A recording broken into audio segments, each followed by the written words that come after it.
Hey there, everybody, and welcome to the Android Central Podcast. It's episode number 98 for Thursday, June 7th, 2012.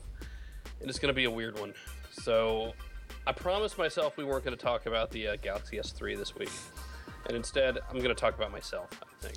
Why don't we do that? We'll start with that. I'm Phil Nickinson, the host of the show, editor of AndroidCentral.com. We got a couple faces you're used to if it's your first time on the podcast, but you're not used to anybody.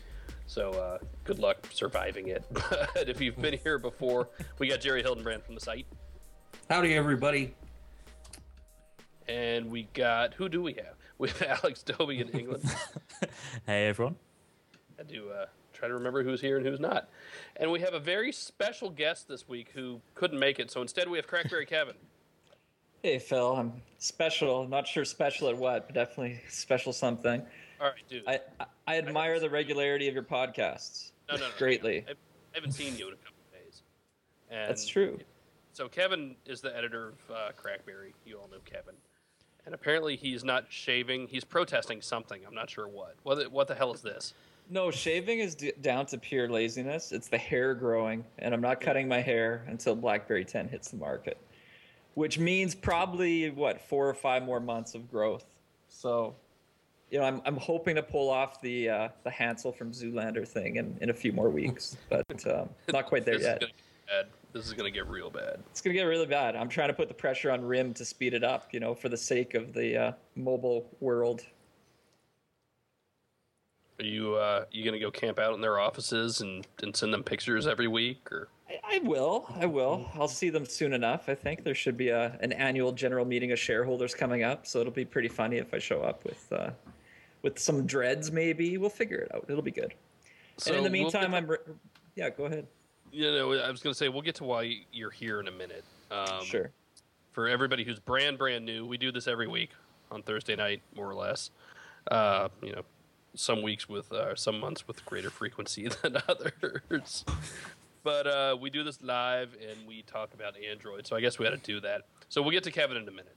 But first, I did promise myself after last week we weren't going to talk nearly as much about the Galaxy S3 this week. But we kind of have to, and sorry about that. So let's start with, I guess first thing, let's start with Alex's review, because this is quite possibly the best review in the history of reviews. No review has been this good ever. Yep, that's true.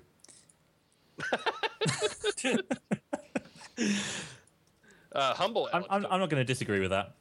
So you're pretty happy with it?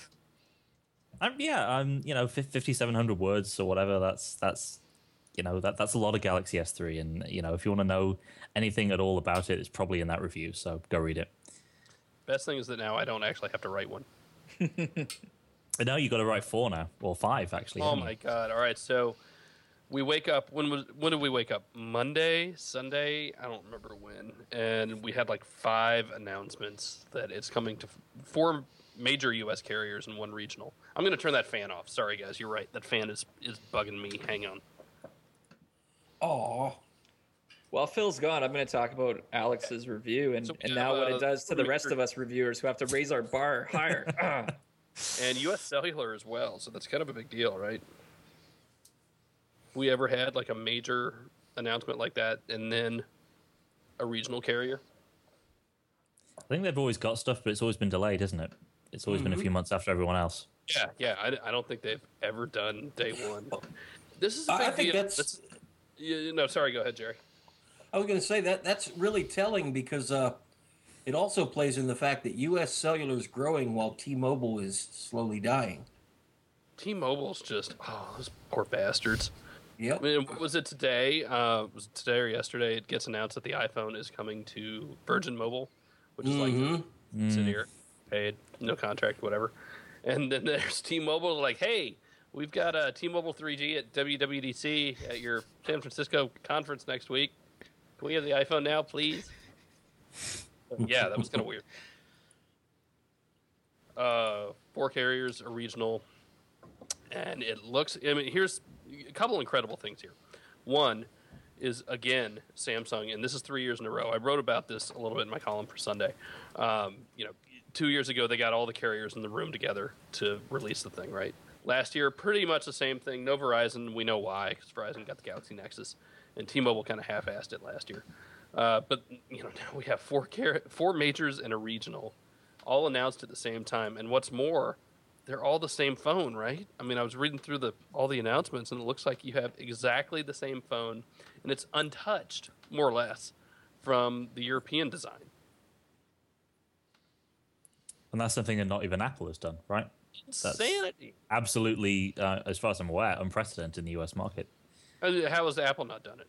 Because I don't think that's... Because it doesn't support AWS, does it? Well, okay, no. So don't worry about radios. But I mean, physically, the buttons are in the same spot where they should be. I mean, you can argue that, and I guess we will. But physically, it's unchanged. Actually, we're getting a better one. We're getting the same one as Canada, and it's got 2 gigabytes of RAM in it, which, again, nobody has. Is there an LG phone with 2 gigs? Yes. There is. Yeah. It is the Optimus LTE2, I think. Yeah. But I mean, it's the one they announced the same day as the Galaxy S3. I want to jump in on that real quick to burst everybody's bubble, since that's what I do best. The reason that they have 2 gigs of RAM is because of the CPU, the GPU exactly, to make the S4 run TouchWiz as fluid as the quad-core Samsung has made. They have to give it almost a gig of dedicated video RAM. Wow. So you're not going to see a lot of free extra memory left on the phone. So how come that isn't on the UI better? I mean, how come that's not on the AT&T One X then? Good question. I mean, very good question, but maybe TouchWiz is more processor intensive, or maybe that's part of the reason why AT&T had to mess with the multitasking on their version. I'm not sure. Because I was thinking it was just sort of like a token thing to give to people because they weren't getting a quad-core CPU. It was just some sort of token spec that they would increase because it wouldn't cost them much. But you're saying it's a completely different. It's actually a technical concern, right? Well, I'm not going to say it's a concern. I'll be willing to bet that on 1 gig of RAM it runs fine for most people. But if you want it to run as flawless as I've heard that the quad-core Exynos runs, I've not seen it. You have. Is it that flawless? I wouldn't say it's flawless. I mean, occasionally it does dump the launcher out of RAM. You do occasionally get a little bit of, you'll go back to the launcher unexpectedly. It will stutter a little bit.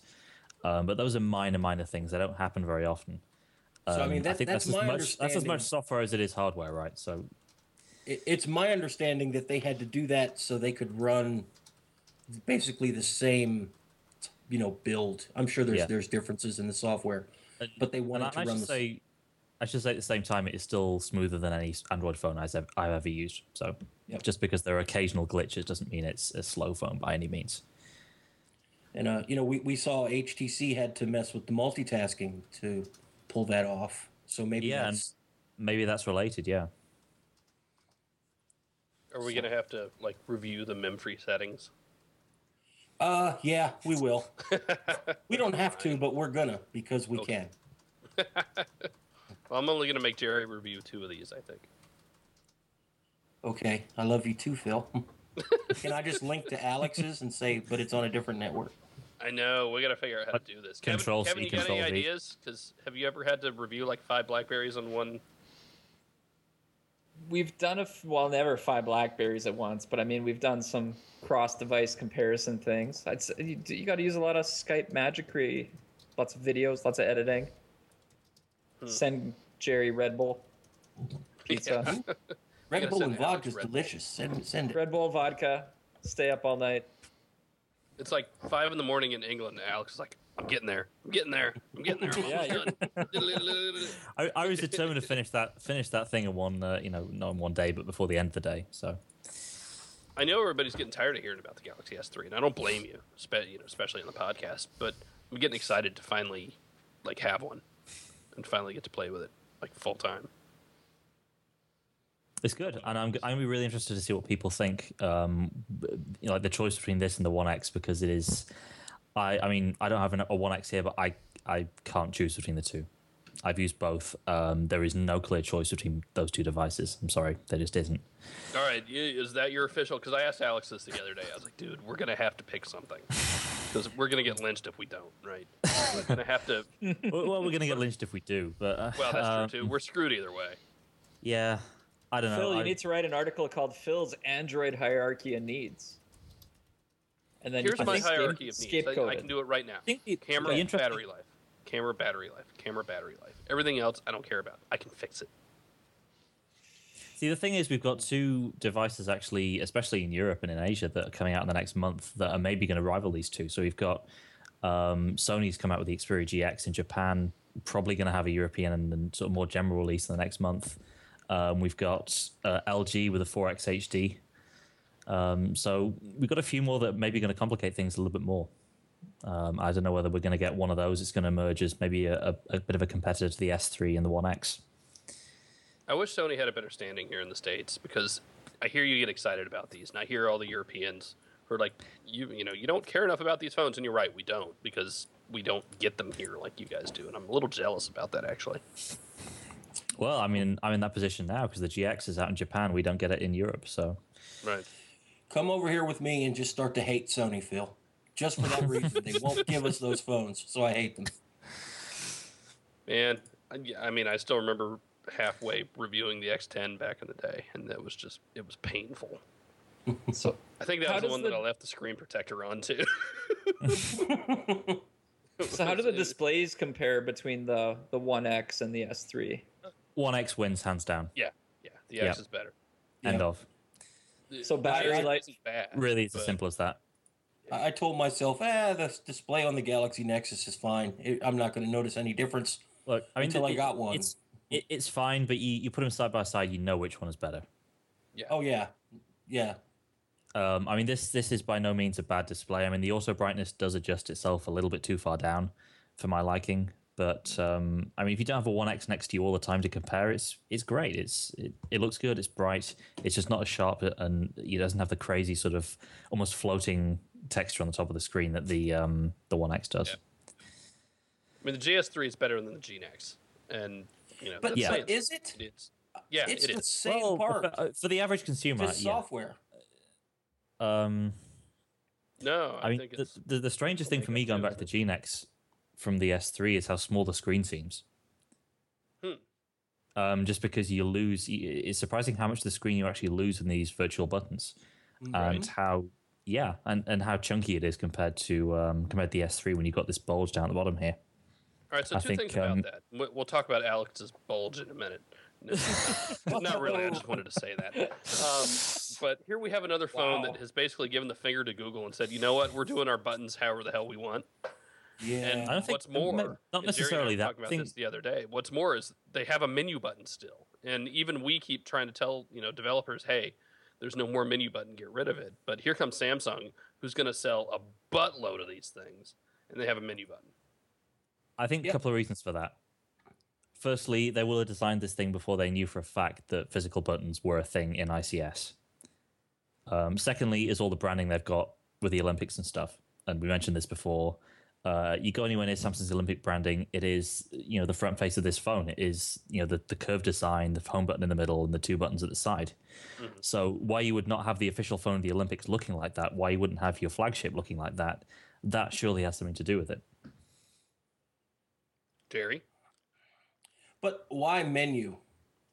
It's like Phil said. You're going to have this is going to be the most popular Android phone of this year, and probably have the next.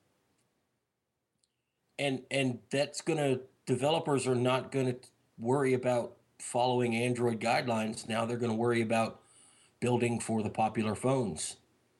Or building for the Olympics. That's just going to be a mess.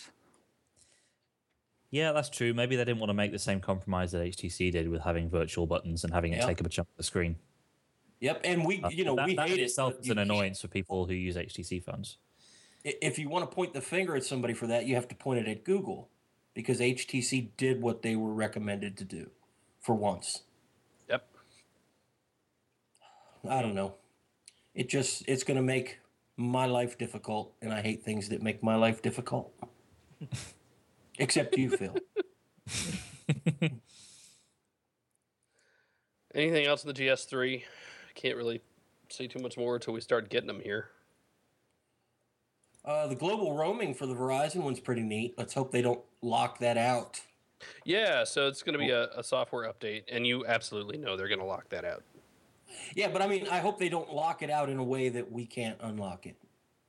Well, that's... Like I could go buy a Resound and put it on AT&T tomorrow if I felt like hacking it. Right. That's the way I want to see it. Can you do that? I didn't realize you could. They've got it figured out now. Well, all right then. So, I mean, yeah.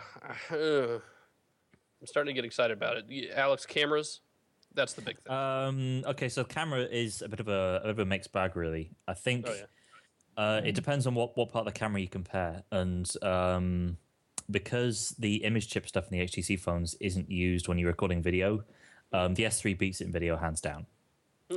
Just tolerance for low light, much better on the S3. I think with stills, it's a bit less clear cut. The One X, the One S are still much faster at capturing stills. But at the same time, the actual images that you get at the end of the day are roughly the same, I think. Maybe the one difference is the S3, I think, is better at macro shots. The One X is maybe has a bit better dynamic range. So, I mean, it's about even on the whole, I would say. Yeah, I think we've gotten to the point where camera phones are good enough. Yeah, I mean, there was a teardown a few days back, and apparently someone identified the sensor in there, and it was an updated version of the one they had in the iPhone 4S. Yeah. So Yeah, it's the same it's a good sensor. You don't need to worry about quality of stuff you're going to get in the S3. Okay. So here's a question: does the S3 have the same built-in native Dropbox integration? Because I really love on the One X how all my photos are going straight to my Dropbox, and it was like during the setup process. Sure, and you actually get more storage for buying an S3. You get 50 gigs compared to 25. And the the stuff you're talking about with syncing to Dropbox, that's just a Dropbox thing. You can do that on any Android phone. Well, I figured you could install it, but I just liked on the One X where it was like literally initial setup. I was like, yes, I have an account. Yes, I'd like that. I'm and then pretty sure that's on the S3 as well. Pretty sure that's on the S3 straight away when you start that up. And it does the Android setup, the what do you call it, Samsung setup, and then the Dropbox setup, and that's all on there.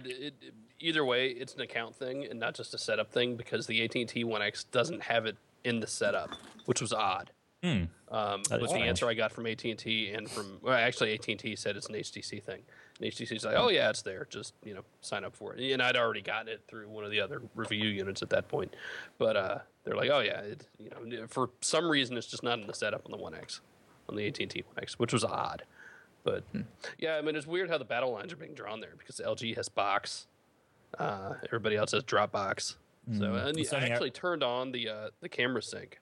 The photo sync. So I hadn't been using it for a while, and because I figured, well, I'm automatically uploading to Google Plus, but then the problem is Facebook, and I would prefer to not use Facebook. If I could shut down my Facebook account tomorrow, I would, but my whole family's on it, and I got to stalk people from high school on it. Say, hey, look at my cool job. Here's where I go. So I have to use Facebook. And I finally decided, all right, so that's how I'm going to do it. So I'm just going to sync it with the Dropbox photos, and then I can upload more easily. But, I mean, Google Plus is still awesome for that, too, though. Are we done with Galaxy S3 for tonight? Yep. Go read our review stuff. All right. Our reviews. It's coming, the 21st on Sprint, the 21st on T-Mobile. 18th on AT&T, apparently. 18th on AT&T-ish. Maybe like July 9th on Verizon. It'll start shipping. That's unofficial. But that's the date that everybody has right now. Anybody know Rogers? When's Rogers getting it? 20th, I think. 20th, I think? Yeah. Yep, we covered that. Yeah, Sweet. That sounds right. It's coming, and we're going to have to talk about it again probably next week. You going to pick one up to play with your One X, Kevin? Could I do like a Canadian unboxing for the site, Phil? That would be so fun.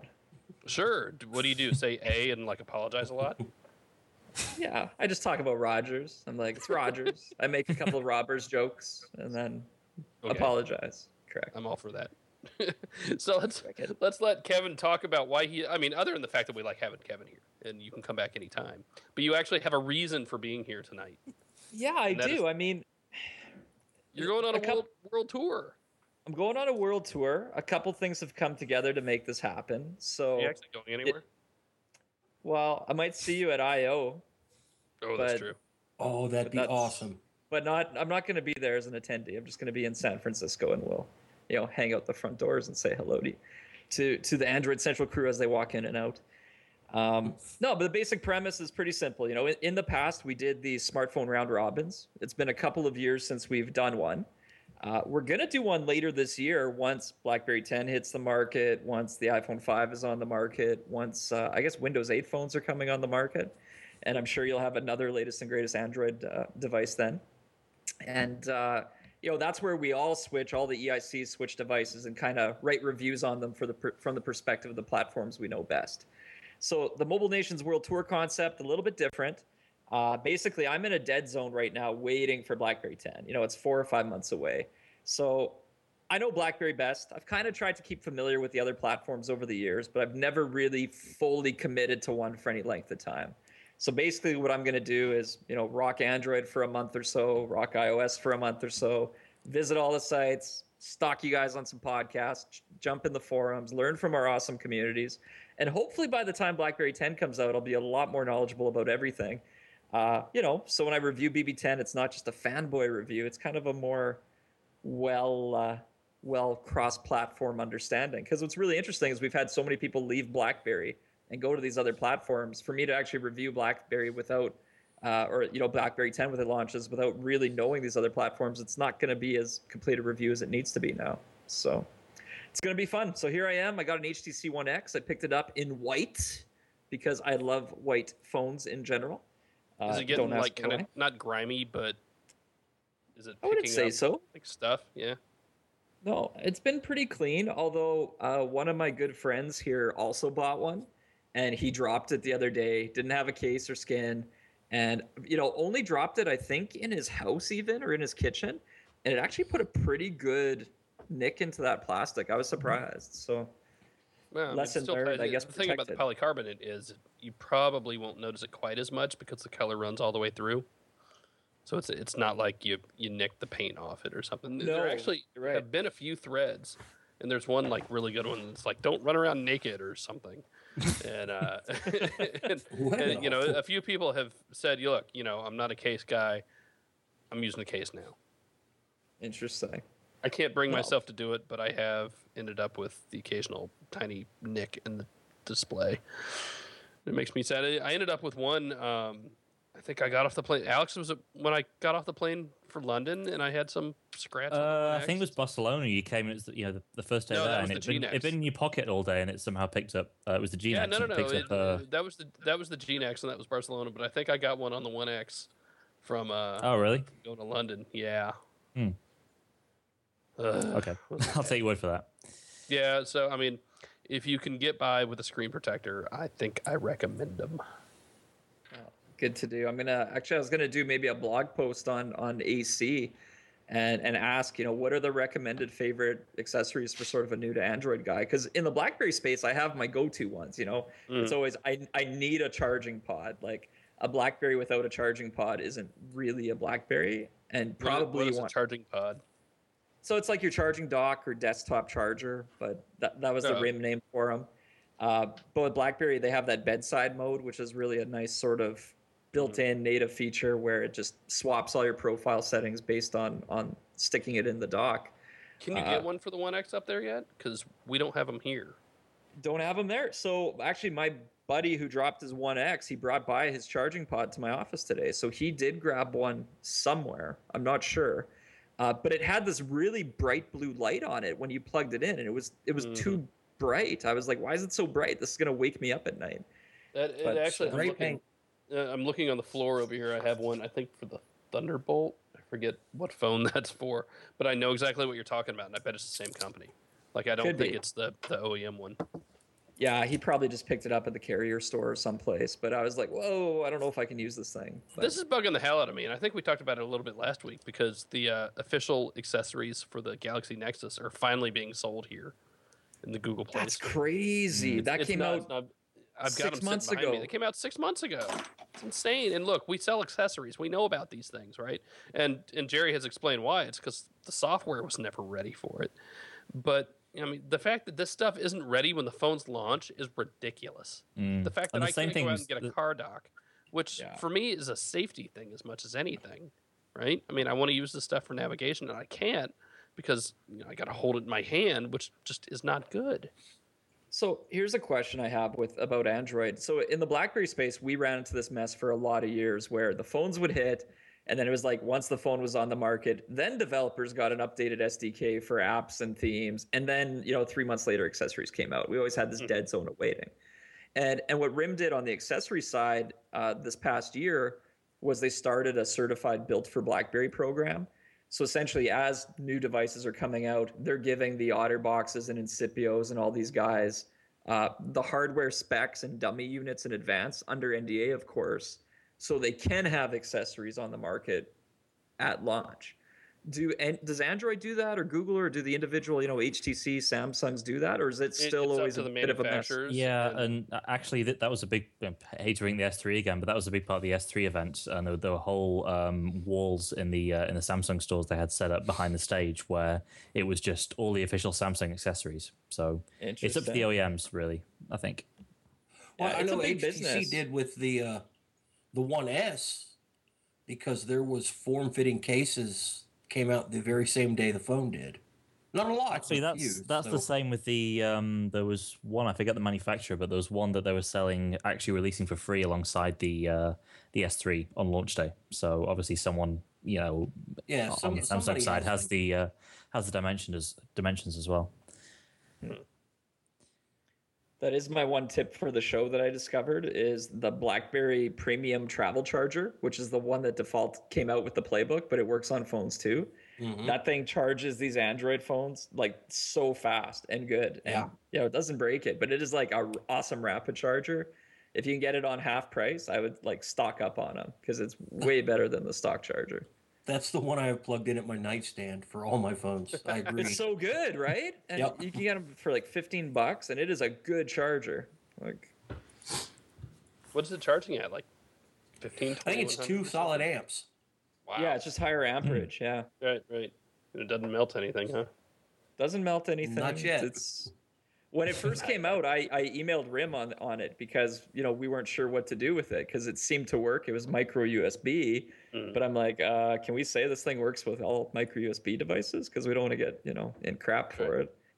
And it works really well. Never run into an issue with it to date, anyways. Knock on wood. So, but yeah, I've had a fun time the last few days getting to know this HTC One X. Pretty interesting coming up to Android. I've used, I guess I used the first, the G1 when it came out, the original Android device. Mm-hmm. And I've kept on top of it a little bit. I picked up a Galaxy Nexus back right before Christmas when it came out, but I only used it for maybe a week and I don't think I've actually quit using my BlackBerry while I had it. So I liked stock ICS and I got a feel for it. So actually coming to the HTC Sense here, interesting to see HTC's take on it and what they've kind of done, and very easy to use. I can see why you don't have, at least I always come across a lot of happy Android owners typically, and I can see why there are a lot of happy Android owners out there. Still some things that are, you got to know what you're doing. And I had to hit Google and hit the Android Central forums a few times to get answers to questions and figure stuff out. And also bug Phil. Phil, are you still there? Do you want to kill me yet? No, I'm still here. Can you still not see me? I was messing with the camera for a minute. Yeah. I think Renee has me zoomed in now, so. We can't see you, Phil. I'm gone? All right, hang on. I'll be right back. All right, I'll keep talking. So the interesting thing I found, like here's a great example of where ICS differed from Sense for me, and I was like, what do I do? So I use Gmail, and I have a regular standard Gmail account, and then for work we also have our Google Apps accounts, right? The Google Apps, is that what it's called? Google Apps Connector, or just Google Apps? Google Apps. That's Google Apps. So I use one of each, right? And going through the setup on the device, I get to the section for email. And I put in, Kevin at smartphoneexperts.com, which is our Google Apps account. Well, as soon as I put in that in my password, it goes to another screen and it says like, is this a POP or an SMTP or an IMAP or what? And I'm like, I don't know. So then I click back. Oh, you were in the no. See, yeah, because you were I in was the like email app and not the yeah, Gmail app. exactly. But starting the phone for the first time, that's what I was defaulted into. That's what email icon or app was on the dock. And then, I went back and I added my regular Gmail, no problem. And then I pinged Phil, I think. And I'm like, Phil, what do I do? And he's like, use the Gmail app. So then I find the Gmail app and then I add, Kevin at Smartphone Experts, no problem. And it's like how it worked on ICS. But then the next day I take a photo and I go to email it, thinking I'm all good on email now.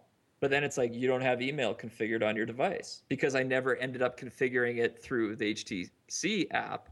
So then it's like, and then I got to find settings and change this over. And I'm like, those are the kind of interesting learning curves that, still pop up, right? Like it's super powerful in that, but there's still this learning curve, which I found interesting because, I figure I should be able to figure it out pretty quick. And I was still looking around for some questions.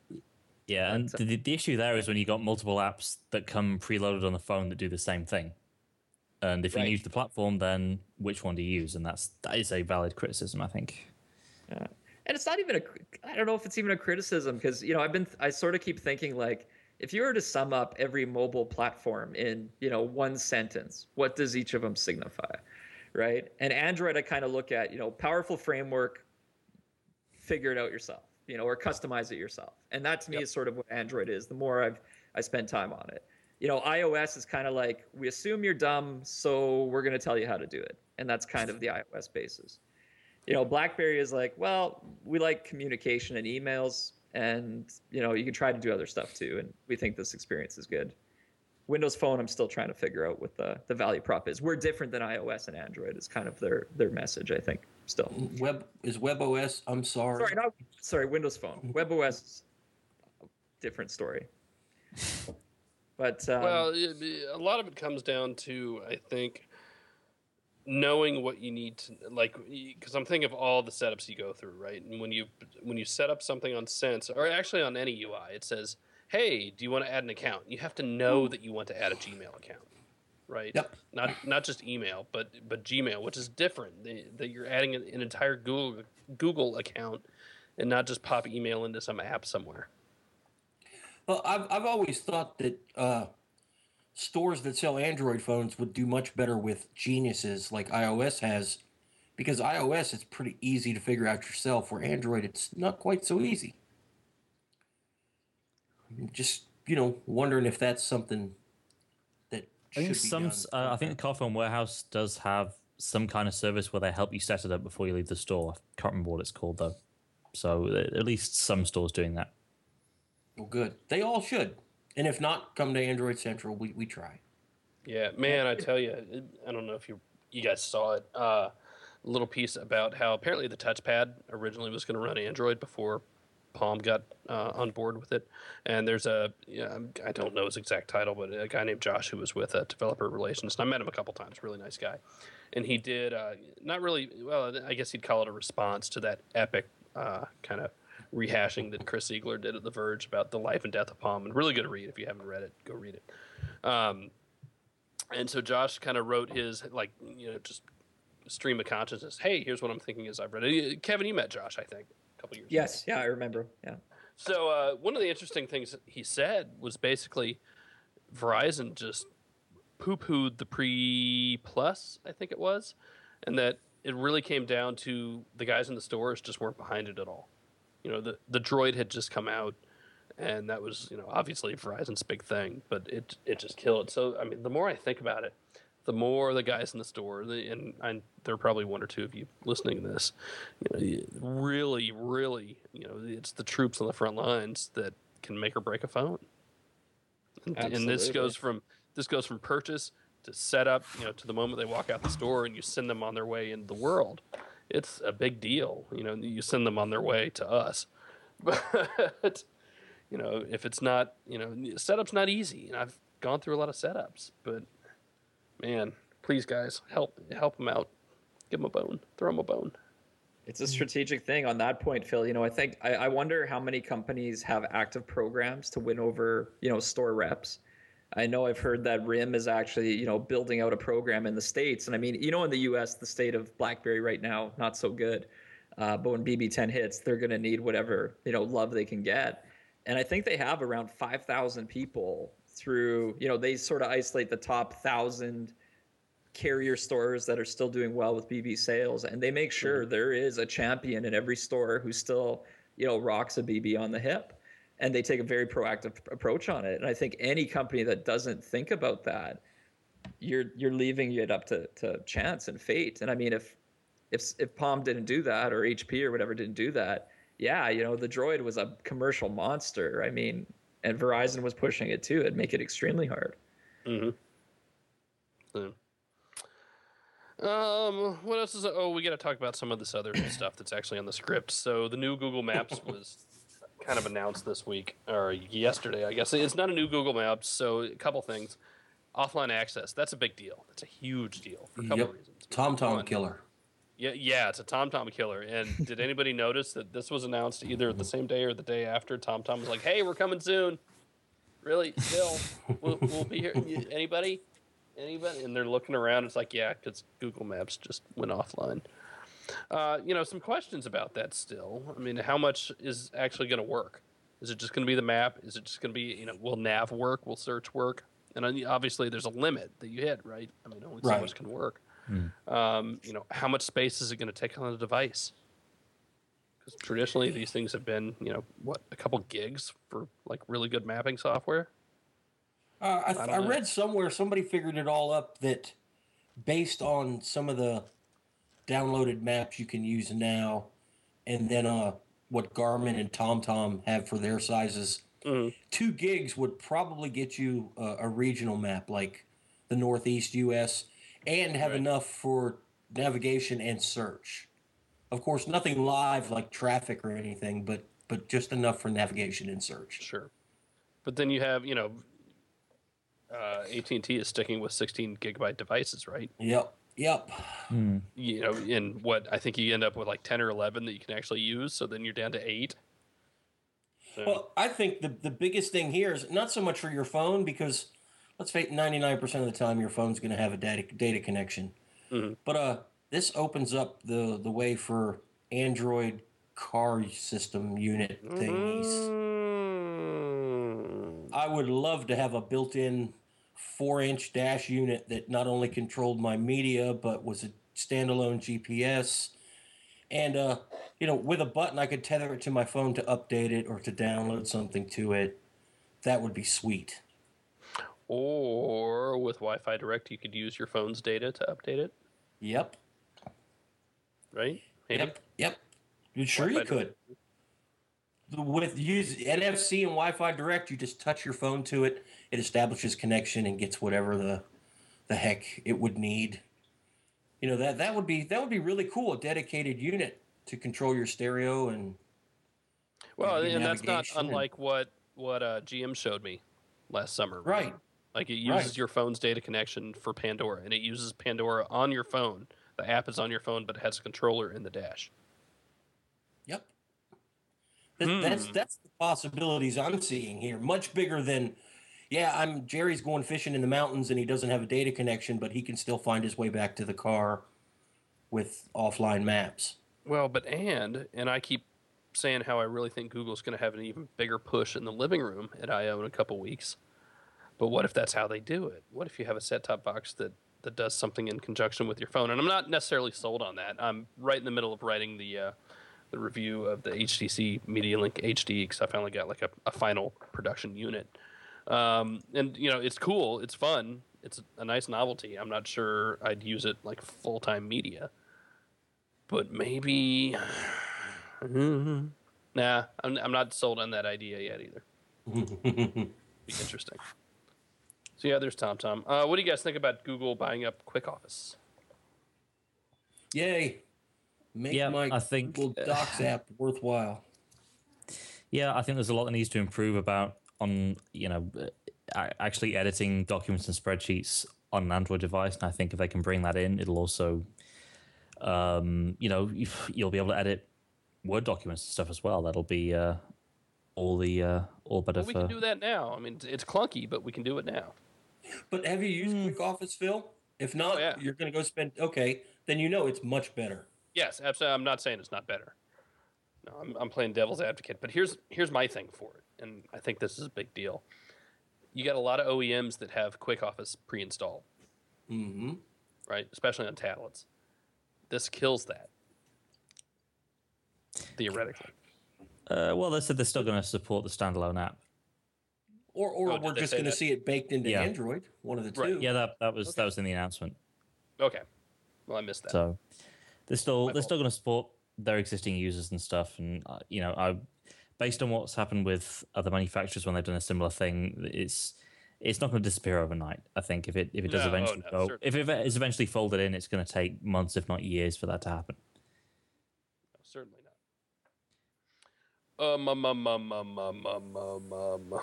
What else? ACC 1X is getting an update on AT&T eventually. God, I hate AT&T's update process. It's a pain in the ass because I don't know what they rolled to do it, but it's got that thing where you can only do it like once a day. So of course I've totally blown that to hell.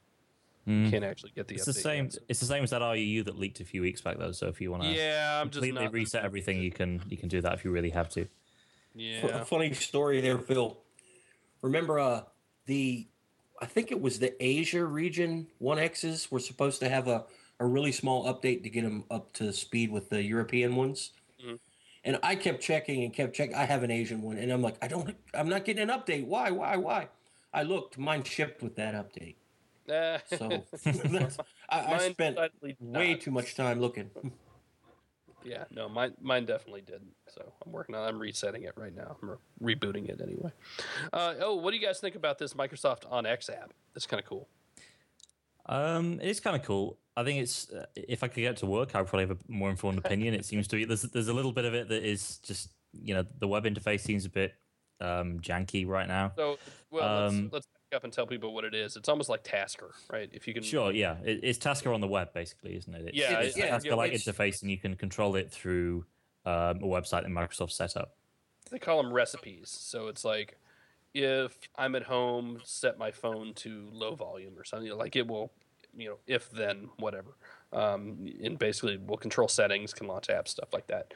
And you have to be able to figure out a little bit of code to do your own things with these, and it's cool. So you go to the website and you log in with Facebook, which is odd, and then it launches the app on your phone and syncs all the stuff up, and it works pretty well. But I mean, it's okay for what it is for like day 2, but it's interesting. I don't know that I'd use it, but well, I just think that Microsoft's getting credit for something that hackers have been doing for 2 years. Oh, yeah, totally. It's just Microsoft's getting credit for something that their own platform can't do. Right. Well, that too. So, I think it's cool. It is cool. What do you guys think about Ice Cream Sandwich only being on 7.1% of devices now? Surprised it's that high. Yeah. Yeah, I think it'll be higher in the next month. I think just wait until you get more 1Xs, more Galaxy S3s out there, and people are still buying gingerbread devices, which is the other side of that. They're still making them. Gingerbread device. The way I see it is there are people out there that are already using iOS 7 or whatever the version after the next version is going to be. Google just does that in the open. Lets anybody who buys a Nexus, you can run this software and help us do the final testing of it. But, that's the manufacturers sit back and watch that for a while and play with it before they try to work it into their phones. So to me, it's, a year after release is about time it should be on all the phones. Yeah. I don't know if I agree with that. For a lot of people, but it takes time. It does take time, but I think the other side of that is why isn't Google making OEMs more involved with the process of actually putting out the updates and actually developing Android and having them? Because that's against the license they release Android under. Is it? Yeah, do whatever you want. As long as it meets these hardware requirements, you can use our apps. What I mean is before they open source it, they can do whatever they want with it, can't they? Yeah. So why not just get OEMs a bit more involved, say, okay, here's what we're doing, here's what we're developing, and then by the time it comes out, by the time it's open sourced, everyone has a bit better of an idea of what's actually going to happen. Good question why that's not done. I have to agree with you there 100%. HTC, Motorola, Samsung, all of them should be involved in the development process, in my opinion. Yep. There's something else I want to talk about before we do voicemails, but I can't remember what. Anybody else have anything? Can you believe we're, 3 weeks out of I.O.? Hey, we might actually have our 100th podcast at I.O. Maybe. We might, yeah. Maybe from there. Possibly, depending, maybe the week before. Do we know? I haven't looked at the schedule in a while. Do we know when the big party is that we have to go to?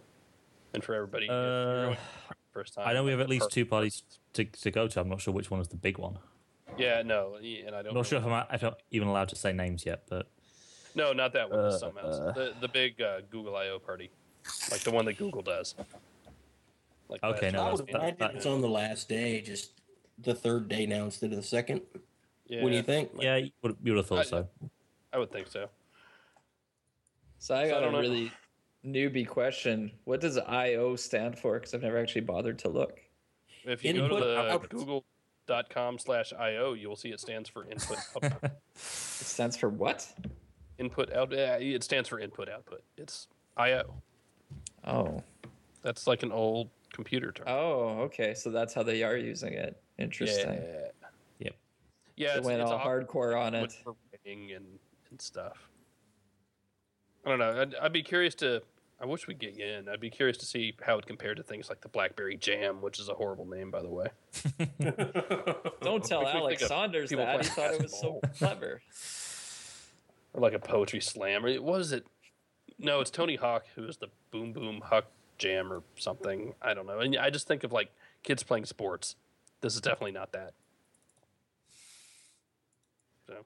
Well, I'm not like I'm a big veteran of I/O. I've only been once. But 90% of I/O is really nerdy and geeky. Yes. I mean, I/O is the right tag for it, input output, because it's all about ways to communicate with Google products. Yeah, clever. There's the vast majority of it I don't understand. The couple sessions where I get to sit next to Jerry and have him translate for me, and he's like, "Shut up, I'm trying to listen." I'm in heaven there. I'm looking so forward to it. It's like, go away, Phil. Jerry really is in heaven. It's awesome. But so, what are you guys looking forward to? Getting the Jelly Bean. Next version. Yeah. Save it. Yeah, Jelly Bean. Jelly Bean. What is actually what's the thing? What's the big thing with this tablet, other than it being a tablet? Because we know, obviously, we're pretty sure we're going to get a 7-inch tablet from Asus, maybe a 10-inch tablet from Samsung, running Jelly Bean. What makes it different? Go on. I just want him to say something about the tablet so all the rumors can stop and we can focus on something else. Yeah. But I don't want to see Jelly Bean yet. There's still too much work needs done with ICS. What if Jelly Bean is just 4.1? What if it's like as Froyo was to Eclair, which I think is what a lot of the rumors are getting at. I don't know. Well, we'll have to see. I don't want to see a lot of the bugs that we see now, and I'll use the word bug, but works as intended, but maybe the way it's intended to work should be done a little better. I want to see that addressed before we just say, oh, here's new features. Look how cool it is. Let's, address some of the issues people have. Sure, and if it is a 0.1, I'm sure that's what they'll do. It's not just going to be a whole, here's another UI, here's, some sort of user-facing stuff. It's going to be probably bug fixes, performance improvements, that kind of stuff. Right, I mean, we're in this for the long haul. Yeah, and something has to be done on the tablet side, because the tablet side just isn't working, right? I mean, right, and a new tablet isn't going to fix it. They have to do something. Yeah, and we've been talking about this for a while, but a $200 tablet isn't going to fix it, even if it's good. Something else still has to be done. Phil, I'm going to apologize in advance for the hate mail you're going to get. Yeah, I don't care if they bring out a $200 Google Nexus branded tablet. If somebody comes up to me and says, which tablet should I buy? If you're not an Android nerd, go buy an iPad. Spend $250 more. Get something that works out of the box like it's supposed to. And there needs to be a reason for us not to say that. Right. Yeah. So what is No, it? I say that. I do not disagree with that at all. One bit. And I It's enjoy the mom thing, right? And did you guys see that ridiculous list I put on Google Plus last week after it finally kind of came out that I was using a MacBook Air? I was like, hang on, let's look at all the devices I use today, right? And one of them was the Galaxy Tab. Actually, the Galaxy Tab we got at I/O last year because I'm reading books from Google Play on it, and I can't do that. I mean, I guess I could if I really wanted to on the iPad, but I mean, they're just two very different devices. One feels like I'm using a computer. You know how it always, like, especially now that I'm bouncing back and forth between Windows and a Mac. But like on Windows, it always like you can just feel that there's stuff going on in the background. And this goes back to Windows Mobile too. I mean, Windows Mobile absolutely felt like this, whereas on iOS, it does not feel like that. Mac OS, it definitely doesn't feel like that either. And it's just the way Apple has done the UI and the way things are threaded and work. And on a tablet, it's just increased. I mean, I can feel it on the phone, but on a tablet, it just bugs the hell out of me. We've, not saying anything we haven't said before. Yeah. So Jerry's going to walk into I/O with an iPad, basically. I think what we've come around my neck on a chain. That's with your name flashed on it. We know anybody who does that? Hi, Kevin. How are you? Hi, Phil. No, you know what's interesting? Actually, something just during this discussion, what this made me think about now is, so before I got this phone, I've very much been using two devices: my BlackBerry smartphone, cell phone, and then a tablet. And to me, that's been the pairing. And I guess you could say arguably, the tablet has been the Band-Aid for what the BlackBerry platform hasn't kept up with in terms of apps and, experiences on the phone side. But then I haven't been dissatisfied, right? Because I have a really powerful communication tool on my phone. And then for app consumption, casual web browsing, apps, I'll pick up my iPad or my Playbook. And since getting the One X, I've found I haven't been reaching for the tablet as much because Android does a pretty good job of everything, with having a big display. App experiences are great. I haven't really read any books on this yet. I don't know if I would think it's quite good for that yet, but I'll try it. But videos, browsing some websites that are, well, I do my standard, XXX, I won't name my favorite sites type of test to see how things work. It's great for that. And wait, you test on XXX sites? Cool. I thought I was the only one who did that. Always. Now, what's really dirty though about this? I have to say, there's a certain. Can we talk about this, Phil? I don't know what the limitations are here. Hey, you're the boss. So here's my thing. Okay, it's really interesting to see what browsers you get, what versions of websites you get redirected to with any new browser you pick up. Right? It's like. Is this website going to treat me as a mobile browser or as a PC browser? And with some of those awesome sites, you get shipped off to the mobile site. You can't exit it. And then after like 5 free videos, they want you to buy a membership. You have to upgrade. But if you use a different device, and I did this on my BB10 developer phone, then it treats it as a full computer and then you get unlimited browsing. So I don't know. Very interesting. Notes. Taking notes. It's very, very interesting. Something to ponder as Renee starts editing this podcast. And I hope nobody else was at home. Jeez, I think my fiance left the house. Shit. So sorry. I'll shut up now. But anyways, what I was saying, when you get this kind of nice big Android phone, all of a sudden it becomes that one device instead of having, this need I have to carry a phone and a tablet. This is really nice. It's a compliment. Okay. Jerry, you want to talk about Oracle any before we get to emails and voicemails? Yeah, it wasn't that sweet. It's over with. It's done. Well, no, it's probably not over with. Oracle can, they can appeal, and they've got too much money invested not to. But just for somebody to stand up and say we're not going to enforce software patents on APIs, I mean that saves computer programming right there. If it had went the other way, that would have opened up a can of worms that none of us, including me, really understand the full depth of, but it's not good at all. So what the judge basically said is, APIs, the way you communicate, the input-output, if it were, with the smartphone operating system or any operating system, they're just a set of instructions that tell you how it can be done. And patents and copyrights, they're not going to apply to those. Those are open, and those have to stay open. And that was a huge win for everybody but Oracle. The rest, the fines and everything. Yeah, I'm glad Google didn't get fined. Everybody's making a big deal because Oracle has to pay court costs, and never mind the fact that the judge said, "Hey, if you keep, coming back with new stuff and you lose, we're going to make you pay this." Yeah, I mean that's not extraordinary.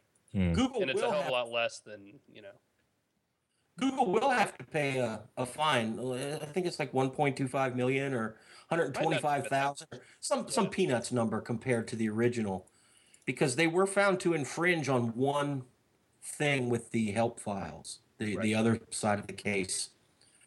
But I don't know. I mean, it's a big win. It's big for more than just Android. I think Google realized they were going to bat for, developers and the open model everywhere. So they really threw money into it, and I'm glad they did. Meanwhile, Apple is coming after Samsung again and HTC again, and they're going to, right? Yeah. I mean, they can't not do it. You can't just have one thing not Worked go. before. Or what? It worked before. You got to try it again. Yeah. Yep. I mean, they'd be dumb not to. Here's the interesting thing with that. And sure that, I mean, I think probably the worst case scenario for Samsung is it's a delay of maybe a week or 2 weeks or whatever before this thing's launched. On the other hand, what they gain is publicity through all this. Right. They gain the publicity of having the device that Samsung doesn't, the device that Apple doesn't want you to buy. And there's your headline, Yeah. So that in itself is going to bring a lot more people's attention towards it, and going to maybe say, we get people who are looking at a new smartphone to maybe say, if Apple doesn't want me to buy this smartphone, maybe it's maybe it's better than the iPhone, maybe it's good as the iPhone, maybe it is a valid competitor to what they're offering. Well, there's a quote floating around, and I left it out of our post because I don't know who to attribute it to, so that's just how I do things. Supposedly, the Galaxy S3 is the most pre-ordered piece of electronics ever anywhere. Yeah, no, that... I think that probably comes from that 9 million number, which I'm pretty sure is just not true. It's... I mean, I forget who I said it to, but yes, there's... I think been a bit of coordination between Samsung and especially the UK retailers. Yeah, they came out with a press release saying... more power to Samsung for doing it, right? I mean, that's their job. The 9 million number came from someone in Korea, I think. So, I mean, the potential there is it was maybe a mistranslation, or maybe they're just talking about carrier, orders for manufacture from carriers. Don't get me wrong, it's going to sell a lot. Sure, but at the same time, 9 million people haven't wandered into a store and said, I want that Galaxy S3. That, I guarantee you, hasn't happened. Yeah. Well, I know in rural West Virginia, which is about as far away from 9 million people as you can possibly get, 384 people have inquired about the Galaxy S3. And that is absolutely blowing the person's mind that I've talked to about it. That's like 3 times the amount of people that were asked about the Evo. I think you say 3 times a picture of your sexy faces. All right, let's we're starting to run a little long. Let's get into some emails and voicemails real quick. Renee, if we are ready, why don't we start with David's voicemail? Hello, this is for the Android Central podcast. My name is Davis, and I have a Samsung Galaxy S2 Skyrocket. Love it.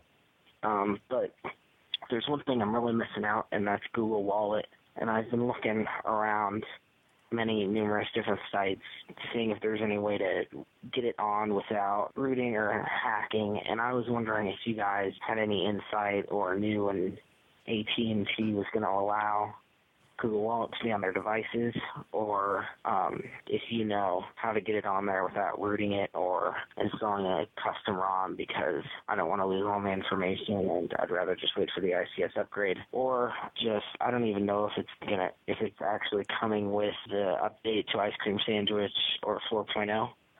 So, thank you, appreciate it. You guys do a great job, and keep up. Good work. This has been You're going to have me to this hack week, it on. actually. You're going to have to hack it on. It needs software you don't tokens need that you don't need to root Samsung's- it, but you will need to install a hacked APK if you want to do that. Well, And you do that you at your own risk. probably for the Skyrocket, he'll probably have to root it and install a custom ROM. He's going Oh, to really? need software tokens and the whole framework behind it. I mean, it's just not going to go onto stock without more than what Samsung is providing because it wasn't designed to.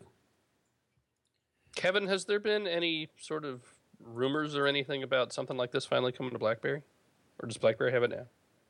We had something called BlackBerry Wallet on the BlackBerry OS. It wasn't Google Wallet. It worked not bad. We also had some other third-party apps that are, I'm guessing, on Android by now. This is for the Android Central Podcast. Different but similar. I don't know. I mean, RIM's in this weird state where they need to decide with all of their BlackBerry 10 platform, are they building it internally or are they partnering? So, for example, you guys were talking about TomTom earlier, and it was kind of like, wah, wah, Google Maps just upstaged them. BlackBerry, like last week, announced TomTom's our partner for BlackBerry 10 Maps. And I don't know where else they're going to do that, right? Although I doubt it'll be with Google. I mean, BlackBerry, it's good for BlackBerry to partner with TomTom. I think so. Yeah. They don't want to sell their soul to Google if they don't have to, and I don't blame them for it. BlackBerry navigation with TomTom could be an excellent choice. Execution. Fair enough. All right, let's do Champree. Hi, this is Champree. I'm calling for the Android Central Podcast. I have a two-part question related to the Galaxy S3.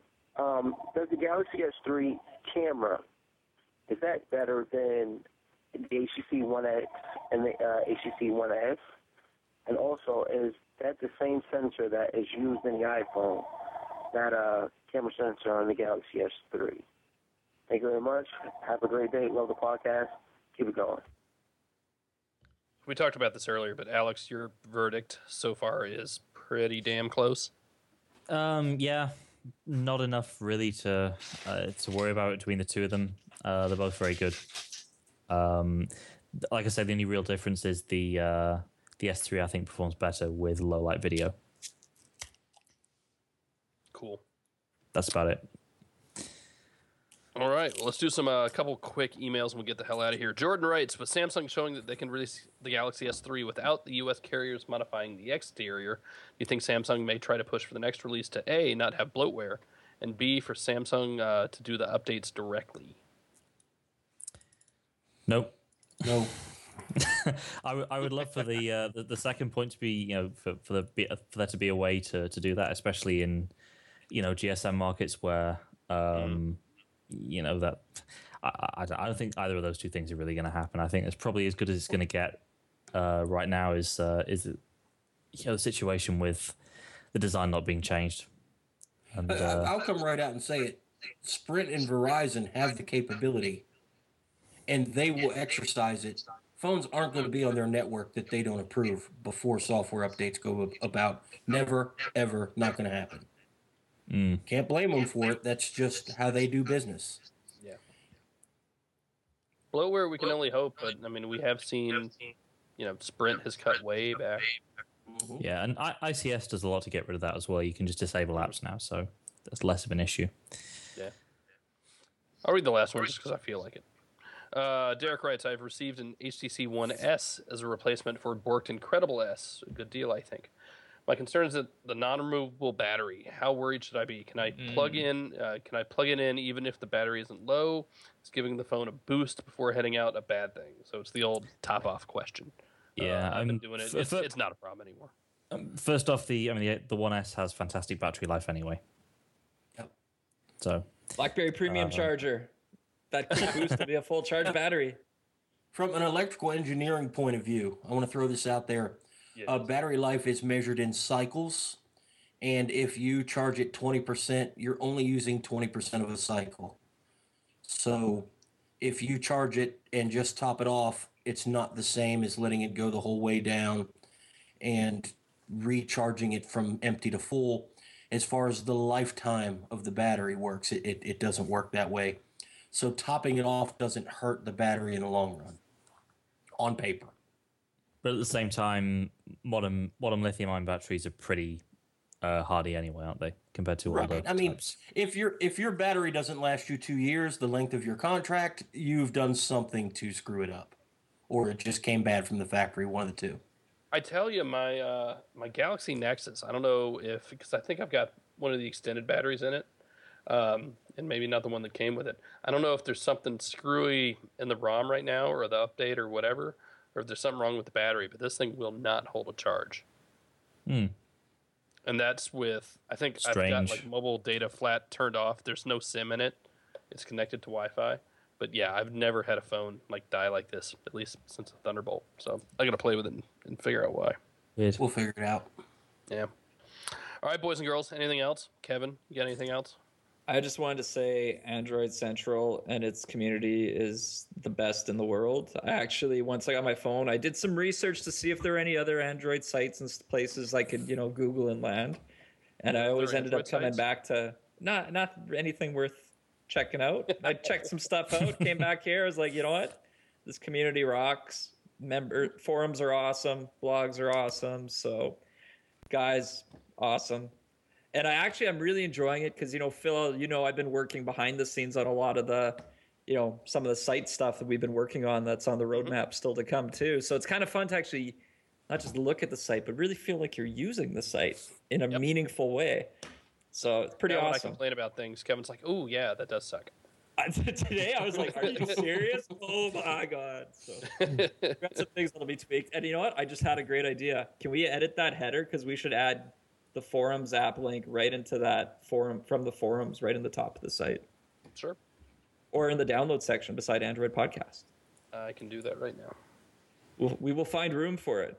I'll wait till the podcast is over.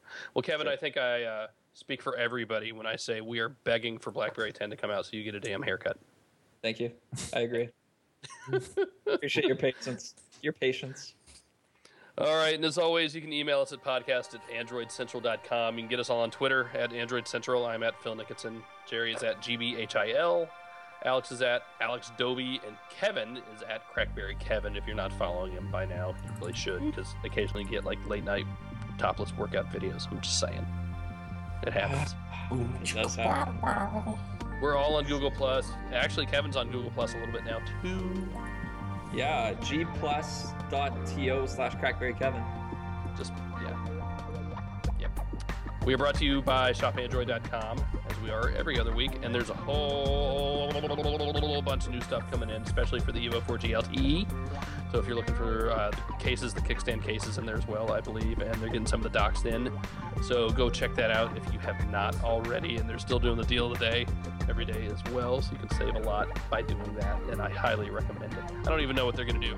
It's so crazy they want to do that. And if you want to be like David and Champery and be cool and leave us a voicemail, you should do that at 888-468-6158, extension 222. It's also the same number for the store, by the way. Just leave off the extension. So buy something, leave us a voicemail. Or leave us a voicemail and then buy us something. Or buy yourself something. I mean, you buy me something. It's cool. It's Father's Day coming up. I'm a dad. Happy Father's Day, Phil. Thank you. My children are old enough to buy me beer for Father's Day. It's going to be lovely. Happy birthday, Jerry. Happy birthday, Jerry. A couple days later. Yeah, yeah. Jerry just had a birthday, Jerry. Doesn't look a Thank day you, gentlemen. 45. Lies. Skype got his date of birth wrong, though. It was an embarrassing moment for me. Oh, did it? Yeah. He said it wrong. He was 3 years off, and whenever he said that. I blame my typing for that one. Let's not blame Skype. I've been known to make a typo or few. I should really use a better system than Skype for birthday notifications. All right, that's it. We'll be back next week because we're going to get in as many podcasts as we can before I.O. We might even hit, let's see, this is 98, 99, so when would 100 be? We got to do something special for 100. Two from now. 99, so the 21st. Yeah, so yeah, we'll hit it just before I.O., I think. Yeah, actually we'll hit it right as the Galaxy S3 comes out, so we can talk more about it. Contest. Yeah.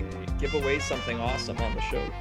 Hey, we might give away a lock of Kevin's hair when he gets it cut in BB10. No. I will announce it here on the podcast before we've announced it anywhere else. We're going to give away some Galaxy S3s. Don't know how yet. I'll figure that out tomorrow. Look under your seats. There's the Galaxy S3 for you, and for you, and for you. Give That'd be to all magical. 5 people who are listening. God, Corey wasn't here tonight. He's already doing the post-podcast hangout, even though we're going. It's like, Corey, I was going to do S3, but you missed it. No, so we're going to give away a bunch, and we'll figure that out. So look for that, if not tomorrow, then early next week. We will announce that, and that is it. And in honor of Crackberry Kevin being here, Kevin out. Kevin out. Kevin out. All right, catch y'all next week. Auf Wiedersehen. See ya. You guys are awesome.